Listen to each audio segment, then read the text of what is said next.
Welcome to this Watermark webinar. I'm Zoe. I'm Head of Services at the National Coordinating Centre for Public Engagement, and I oversee the Watermark.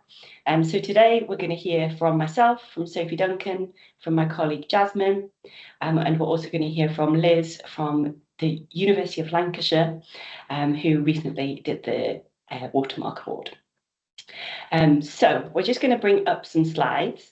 The kind of aim of the session today is to talk about the process as a whole, why universities do it, what's involved. It's quite an intense process. So you'll get a better idea of the nuts and bolts of what happens. You'll hear some perspective from an organisation that has done the Watermark Award twice now. And then we'll also hear some perspectives from Sophie Duncan as director, co-director of the NCCPE, and someone who has overseen a lot of watermarks over the last year as well. So we'll just click on to the next slide. So it's just everyone's names who's speaking today. And then we're going to hand over to Sophie, who's going to tell us a little bit more. Well, thanks for coming to the webinar. And the Watermark has been a process that the NCCPE has used for the last 10 years. And really, at its heart, it's a development process for your university, your faculty, or your research institute.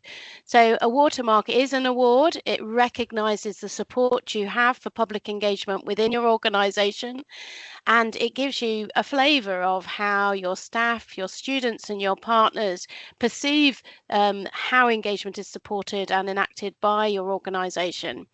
But it's also an opportunity to reflect on what else, therefore, you might do. So once you've done that reflection, you've understood where you're at, it's an opportunity to think about, well, how might you want to develop, where might you want to put your energy and resource to either sustain how embedded it is or to improve how embedded engagement is in your organisation. So on the next slide, when we talk about the Watermark, we say it's really a charter mark for universities, but we call it a Watermark because it really talks about how engagement is embedded in every aspect of how you organise yourself as an institute, a faculty or a university. And it's kind of underpinned by the EDGE tool, and my colleagues will be talking a little bit more about that later, but the EDGE tool, which really highlights different areas where you might be focusing your energies and effort when it came to engagement. And they're under three main categories, the purpose, how you talk about it in your mission, how you think about leaders and how leaders support it across every level of the organisation, and how you communicate about it. The processes that underpin how you support engagement, from the learning and development you offer, your reward and recognition for those who enact it. And then finally, like how central publics, people, staff, students are to how you support people to do engagement. And basically, the award is for outstanding strategic support for and commitment to improving public engagement within your organisation. And that's public engagement as you define it as an organisation. So whilst we have definitions for public engagement, we really look to see how are you going with the grain of your organisation to embed and support your understanding of engagement and how it animates your mission and your relationships, and what that means for your organisation as a whole. And as I say, it's for higher education institutions, it's also for research centres, and also for individual faculties or schools. So you can apply it at any of those levels, and the process is the same, but obviously works at those different levels in different ways because of the changing context. What you'll get if you do a Watermark is a real mirror of how engagement is currently supported within the institution.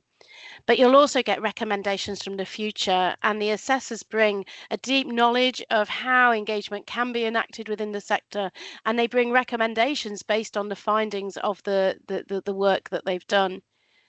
And then the next critical part is then how you respond to those recommendations. And we don't necessarily expect you to respond to every single recommendation, but we expect you to use that knowledge, that newfound intelligence about how you support engagement, to develop an action plan. And that action plan needs to be well resourced. It needs to be effective in terms of who is enacting that action plan. And that is the final part of the assessment. So it is a critical part of the way that we assess institutions for Watermark. And it started in 2016, as I said. We've had 10 years of it. We were just looking and saying 29 different faculties, organisations, institutions have taken part in the Watermark, and that means that, and we've offered 33 awards from that, ranging from bronze all the way through to platinum. And my colleagues will talk a little bit about what those different levels mean. And I think that reflecting on the Watermark process, we always get really strong reflections and really useful insights from people who've undertaken the Watermark. We're going to hear from Liz in a moment, so you'll get a real insight. I think the most important people to listen to are the people who've gone through it, what it's meant for them, what they've learned, what they've found useful, what they found challenging.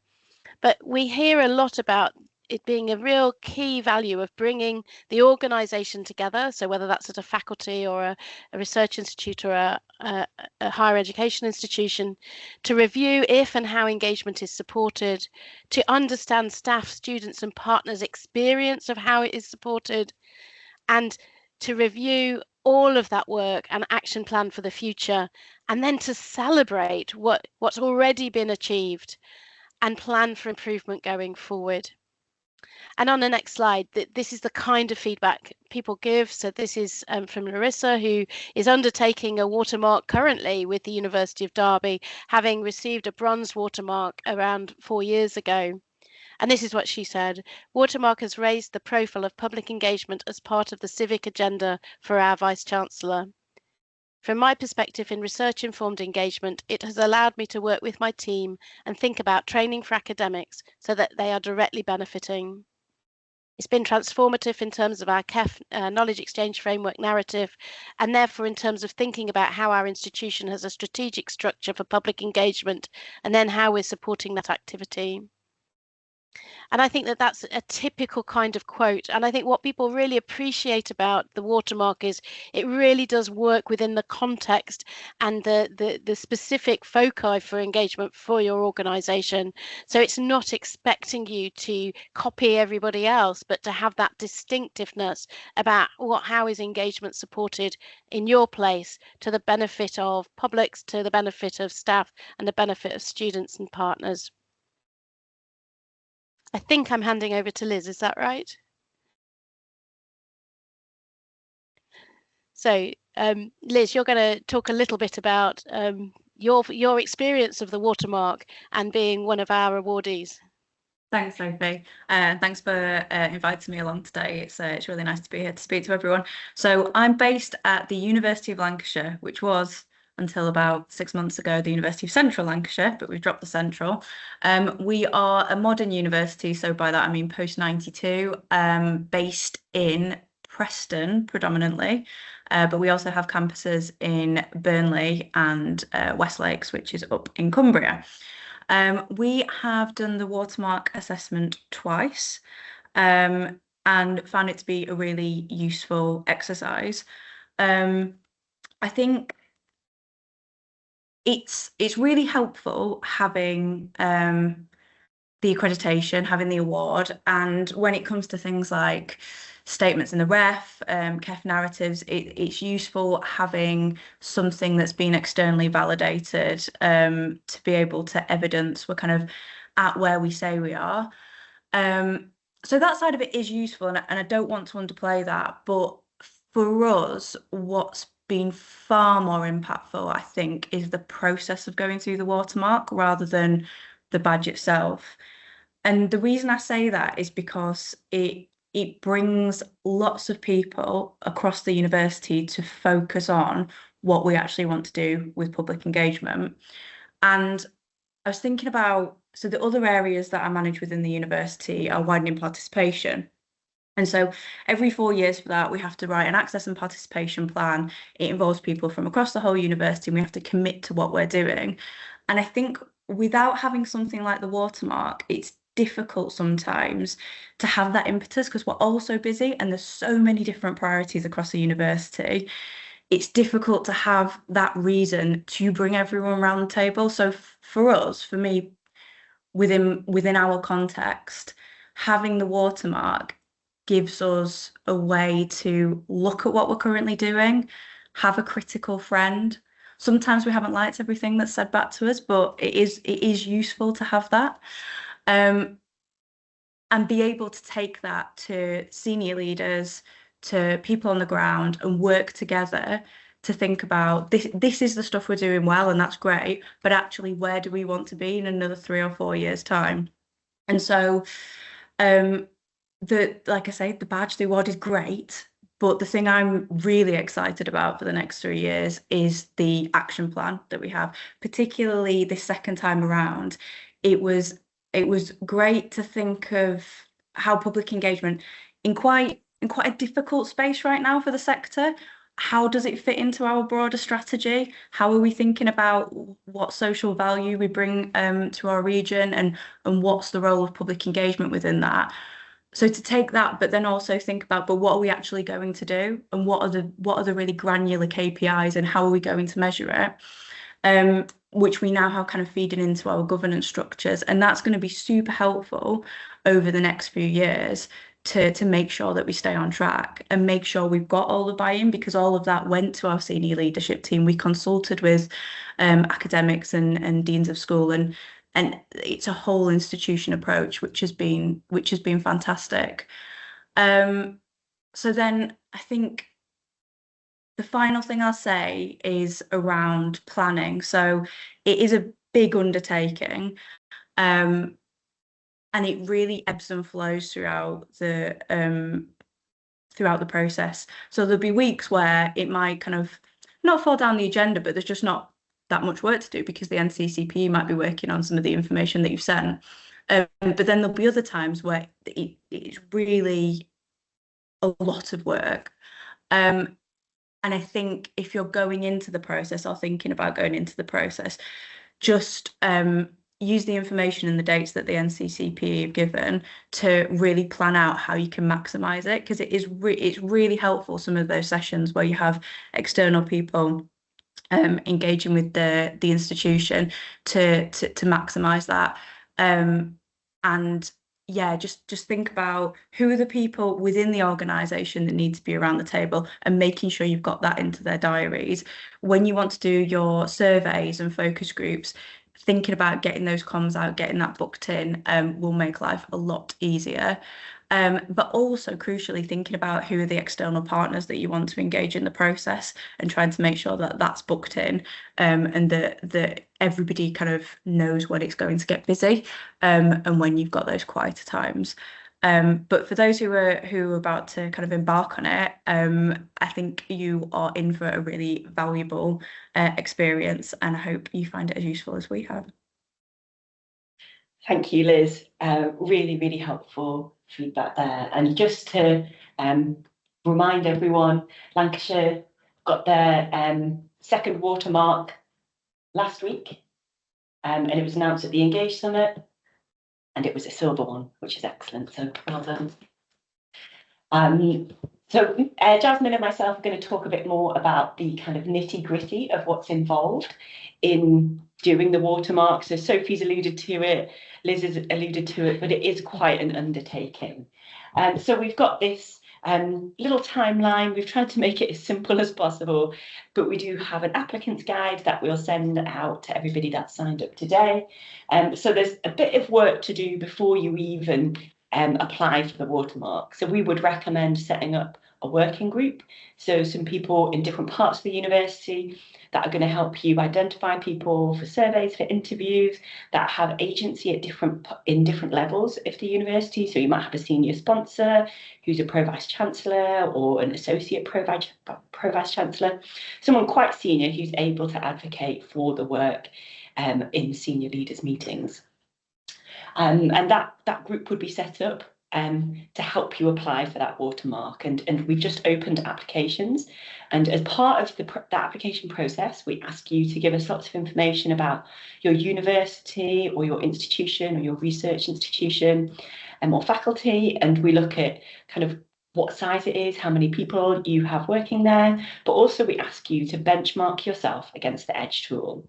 So we'll pop a link to the EDGE tool in the chat in a moment. But if you have any questions about Watermark, the Edge tool is the kind of place to go, because that's what the Watermark is structured around. So before you even apply for the Watermark, we ask you to, as a working group or as the Watermark leads for your institution, benchmark yourself against the Edge tool. So the Edge tool is a maturity matrix to understand the support for public engagement in your institution. It looks through the lenses of purpose, process, and people.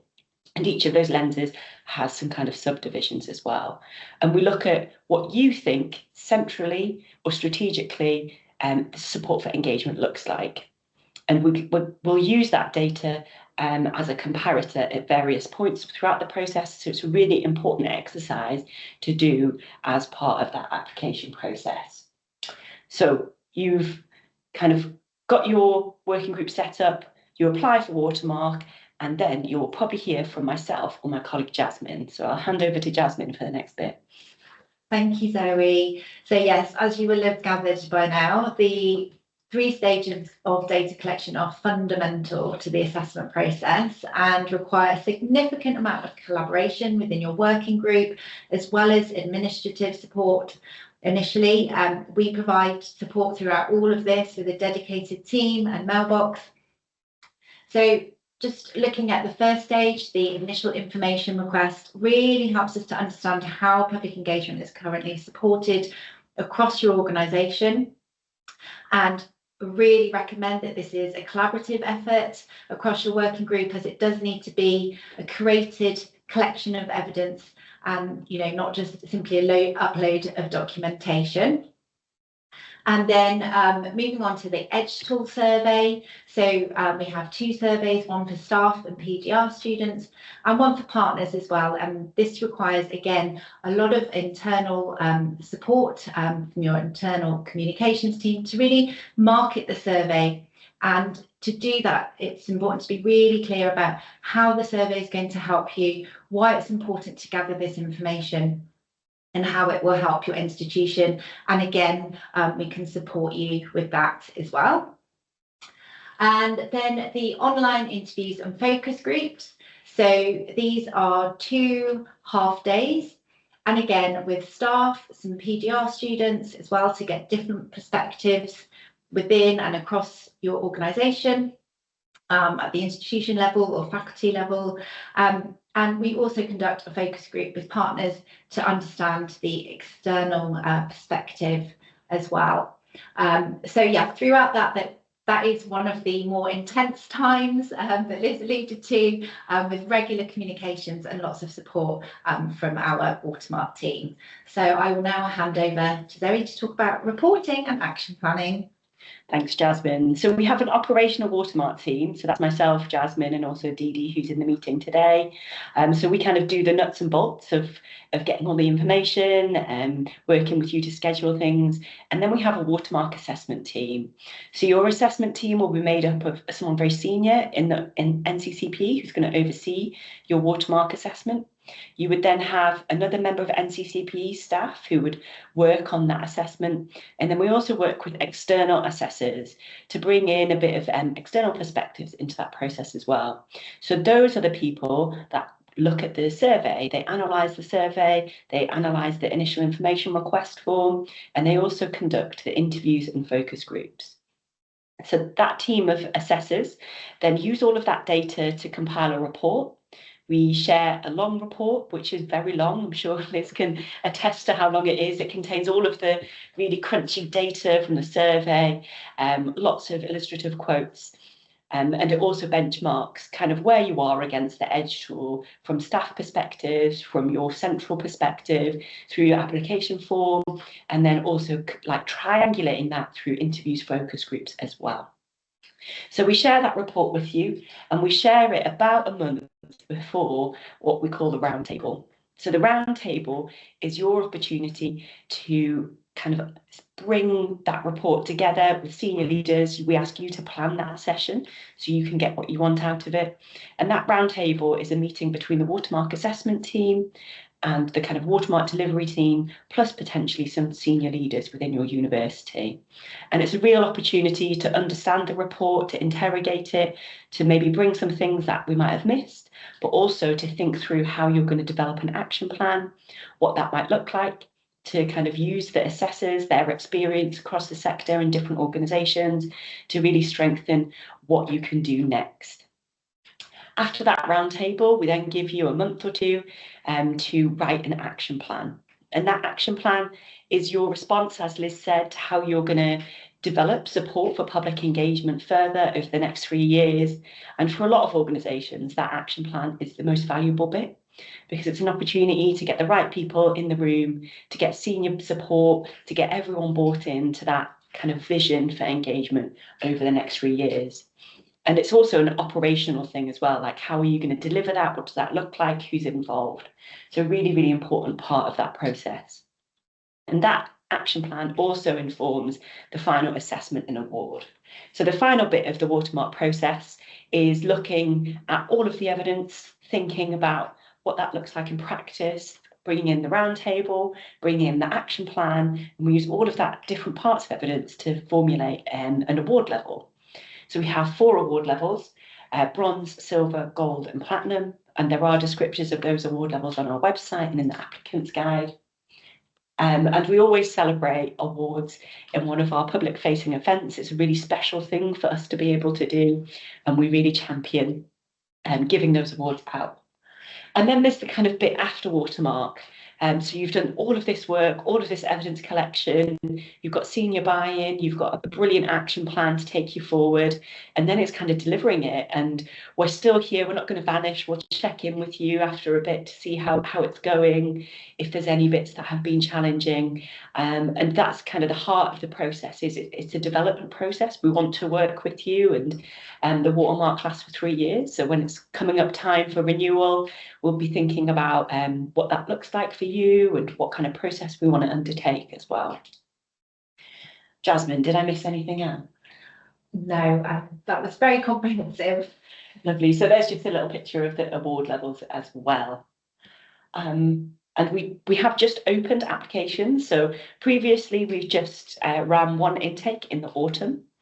But we're just thinking how to make it a bit more easy for universities and institutions and faculties to take part. So we are taking on a couple of institutions to start in June, and then we'll take on a couple more to start in the autumn. So we've got these kind of 2 timelines, and in the applicants pack we'll send out just kind of giving a little indication of when the different activities happen within those timelines. And we can always be a little bit flexible as to when and how those things happen in practice, because we all know that diaries are quite challenging when you start to get senior people involved in universities. So that brings us to the end of all of our kind of presentations.